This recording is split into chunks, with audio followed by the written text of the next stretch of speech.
ஆரோக்கியமான வாழ்க்கைக்கு Aaravil health mix auravil.in வெப்சைட்ல இருந்து வாங்கலாம். நான் பண்ணலப்பா, நான் பண்ணல.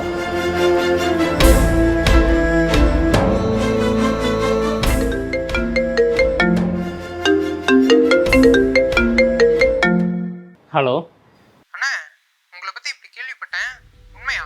நான் பண்ணலப்பா, நான் பண்ணல. அண்ணா, நான் அப்ப நீங்க பண்ணல. எங்க இருக்கீங்க? என்னண்ணா அதெல்லாம்? நான் ஃபோன் பண்ணலன்னா அவ்வளோதான் இல்லை? நான் பண்ணலப்பா, நான் பண்ணல. நீங்க பண்ணலன்னு எனக்கு தெரியும். என்ன நடந்துச்சு தெளிவா சொல்லுங்க. பக்கத்து வீட்டில் நகை திருடு போச்சுல, அதில் எனக்கும் சம்மந்தம் இருக்குன்னு அந்த திருட்டு நகை விற்றதில் அந்த பணத்தை வச்சு தான் நான் இடம் வாங்கி போட்டேன்னு சொல்கிறாங்கப்பா. யாரு? அதான் அந்த வார்டு மெம்பர் தங்கப்பாண்டி. அவர் எதுக்கு இதை சொல்றாரு? நான் வாங்கணும்னு இருந்த இடத்த தான் அவனும் வாங்கணும்னு பிளான் போட்டான். ஆனால் அவனுக்கு அந்த இடம் கிடைக்கல. அந்த கடுப்பில் இப்படி பண்ணிட்டான்பா.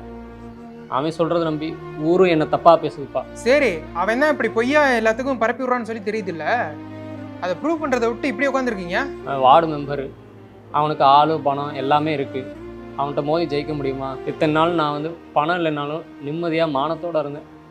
இப்போ அந்த மானமும் போச்சு. இனி என்ன பண்ண சொல்கிற?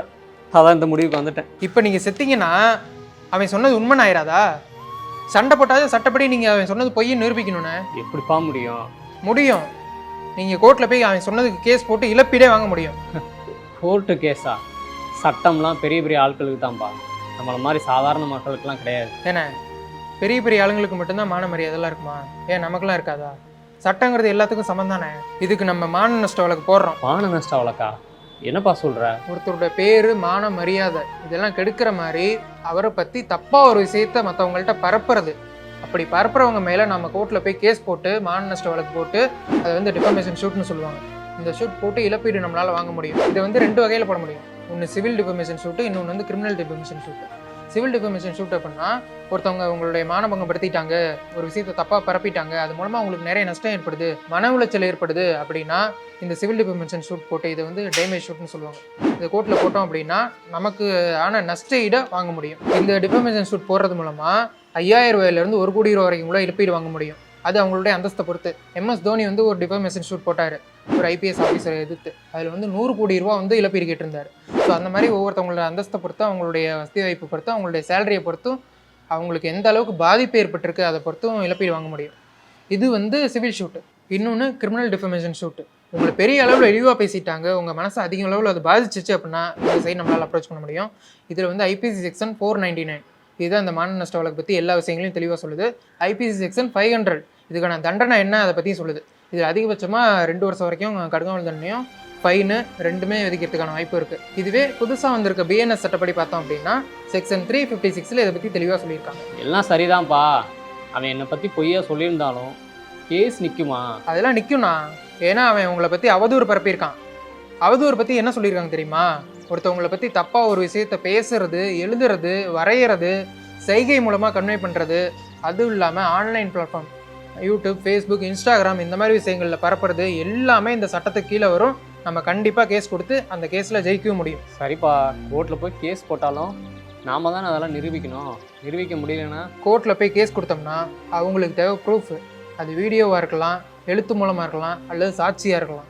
இப்போ நீங்கள் சாட்சி சொல்ல கூப்பிட்டா வருவாங்கள்ல? வருவாங்கப்பா. ஆனால் அவன்கிட்ட தான் ஆள் பலம், பண பலம்லாம் இருக்குது. அதை வச்சு அவங்கள மிரட்டினானா? மதுரை ஹைகோர்ட்டில் மான நஷ்ட வழக்கு கொடுத்தா இந்த ஃபேக்டர்லாம் ப்ரூஃப் பண்ணணும்னு சொல்லியிருக்காங்க. இப்போது ஒருத்தவங்க உங்களை பற்றி தப்பாக ஒரு விஷயம் பரப்புகிறாங்க அப்படின்னா அவங்க வந்து 3rd person கிட்ட, உங்களை தவிர உங்கள்கிட்ட மட்டும் இல்லாமல் 3வது மனுஷங்கள்கிட்ட சொல்லியிருக்கணும். அவங்க வந்து உங்கள்கிட்ட கேட்டிருக்கணும். அப்படி அந்த சாட்சியை நம்ம நிரூபிக்கலாம். அதே மாதிரியே அவங்க சொன்னது மூலமாக அவங்களுக்கு மனசளவுலையும் பொருளளவுலையும் என்ன இழப்பு ஏற்பட்டிருக்கு அப்படிங்கிறதையும் ப்ரூவ் பண்ணணும். இப்போது அந்த மாதிரி பேசுகிறாங்க அப்படின்னா அவங்க சும்மாலாம் பேச மாட்டாங்க. அவங்களுக்கு உங்கள் மேலே ஏதோ ஒரு கோவமோ உள்நோக்கமோ இருக்கும். அப்படி அந்த உள்நோக்கம் என்ன அப்படிங்கிறதையும் நம்ம ப்ரூவ் பண்ணணும். அது நம்ம கொடுக்குற கேஸ் உண்மையாக இருந்தாவே கோர்ட் வந்து கிராஸ் வெரிஃபிகேஷன் மூலமாக அது கண்டிப்பாக கண்டுபிடிச்சிருவாங்க. நமக்கான நீதியும் கண்டிப்பாக கிடைக்கும். நீ ஈஸியாக சொல்லிட்டப்பா. ஆனால் கோர்ட்டு கேஸுன்னு போயிட்டா அங்கே எங்கேன்னு அலைய விட்டுருவாங்களே. இதுக்கு எங்கே நீங்கள் அலையணும்னு அவசியம் இல்லை. நம்ம ஏரியாவில் இருக்கக்கூடிய மேஜிஸ்ட்ரேட் கோர்ட்லேயே நம்மளால் போய்ட்டு கேஸ் ஃபைல் பண்ண முடியும். இப்போ சிவில் ரிலேட்டடாக இருக்குது அப்படின்னா நம்ம டிஸ்ட்ரிக்ட்குள்ளேயே எந்த பிரச்சனையாக இருந்தாலும் முடிச்சுக்கலாம். அப்புறம் ஒரு விஷயம் நான் சொல்ல மறந்துட்டேன். இப்போ கிரிமினல் டிஃபமேஷன் ஷூட் போட்டோம் அப்படின்னா கோர்ட் ஃபீஸ்ன்னு சொல்லி நம்ம எதுவுமே கட்ட தேவையில்லை. குயிக்காக அதுக்கான சொல்யூஷன் நமக்கு கிடச்சிரும். ஆனால் சிவில் கேஸை பொறுத்த வரைக்கும் அதோட பேர்டனை பொறுத்து கொஞ்சம் டைம் ஆகிறதுக்கு வாய்ப்பு இருக்குது. அதில் வந்து நம்ம கோர்ட் ஃபீஸ்ன்னு சொல்லி சம் அமௌண்ட் கட்டணும். இப்போ நமக்கு பாதிப்பு ஏற்பட்டிருக்கோம், அதுக்கு தகுந்த மாதிரி நம்ம இழப்பீடு கேட்டிருப்போம். அந்த இழப்பீட்டில் 1% 3% நம்ம கோர்ட் ஃபீஸ்னு கட்டுற மாதிரி இருக்கும். அந்த இழப்பீடை பொறுத்து அது மாறும். சரிப்பா, இப்போ என்ன பண்ணுறது? ஃபஸ்ட்டு நம்ம டிஃபர்மேஷன் சூட்கான நோட்டீஸ் ரெடி பண்ணுவோம். அந்த நோட்டீஸில் வந்து உங்களுடைய பாதிப்பு என்ன, அதுக்கான இழப்பீடு என்ன அப்படிங்கிறத உங்களை பற்றி யாவது ஒரு பரப்புனால அவனுக்கு நோட்டீஸ் அனுப்புவோம். 1 வாரத்துலேருந்து 15 நாளுக்குள்ளே எந்த ஒரு ரிப்ளையும் வரல அப்படின்னா நம்ம ப்ராப்பராக சிவில் சைடோ கிரிமினல் சைடோ ஆக்ஷன் எடுத்துக்கலாம். நாம் கொலையே பண்ணாலும் அது குற்றம் கிடையாது, நமக்கு தண்டனை கிடைக்காது. உண்மைதாங்க. இப்போ ஒரு வீடியோ வரும், அதை பார்த்துட்டு வந்தீங்கன்னா தான் நாங்கள் சொல்கிறது உங்களுக்கு தெளிவாக புரியும்.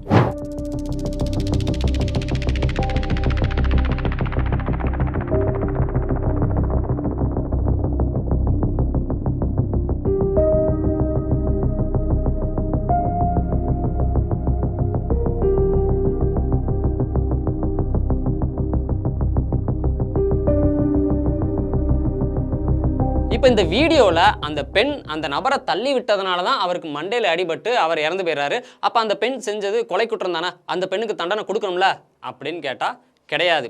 எப்படின்னா, இப்போ ஒருத்தர் வந்து கொடும் ஆயுதங்களோட ஒருத்தரை கொலை பண்ணணும் அப்படிங்கிற நோக்கத்தோடு வர்றாரு, இல்லாட்டி அந்த ஆயுதங்கள் கொண்டு அவரை அடித்து தாக்கி கொடும் காயங்கள் ஏற்படுத்தணும் அப்படிங்கிற நோக்கத்தோடு வர்றாரு, இல்லை ஒரு பெண்ணை ரேப் பண்ணணும் அப்படிங்கிற நோக்கத்தோட, இல்லை இயற்கைக்கு மாறான பாலியல் வன்புணர்வு பண்ணணும் அப்படிங்கிற ஒரு நோக்கத்தோட ஒரு நபர் வந்து ஒரு குறிப்பிட்ட பெண்ணையோ இல்லை ஒரு குறிப்பிட்ட நபரையோ தாக்கும்போது அவங்க தன்னை தற்காத்துக்கிறதுக்கு எதிர்த்தாக்குதல் பண்ணி அந்த எதிர்த்தாக்குதலில் அவர் வந்து அடிபட்டு காயம் ஏற்பட்டாலோ இல்லை எதிர்பாரா விதமாக அவருக்கு மரணமே ஏற்பட்டாலும் இவங்க செஞ்சது கொலை குற்றமே கிடையாது, அவங்களுக்கு தண்டனையே கிடைக்காது.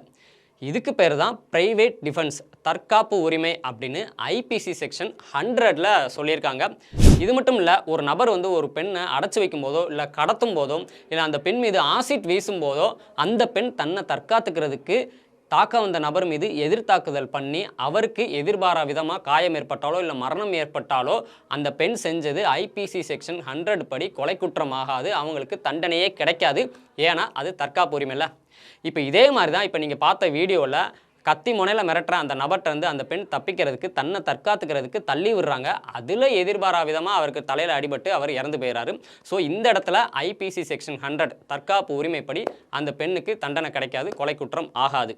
இந்த கடைசியாக சொன்ன ஆசிட் வீசுறது அப்படிங்கிறது 2012 நிர்பயா படுகொலைக்கு அப்புறம் 2013 நீதிபதி வர்மா கமிட்டி தான் ஆசிட் வீசுறதுலேருந்து பெண்கள் வந்து தங்களை தற்காத்துக்கிறதுக்கு இந்த ஐபிசி செக்ஷன் 100 தற்காப்பு உரிமையை பயன்படுத்திக்கணும் அப்படின்னு சொல்லி இந்த ஆசிட் வீசுகிற குற்றத்தை வந்து அதில் சேர்த்தாங்க. இப்போ இதே மாதிரி இன்னொரு வீடியோ வரும், அதை பார்த்தீங்கன்னா உங்களுக்கு இன்னொரு கேள்வி வரும், அதையும் உடனே பார்த்துடலாம்.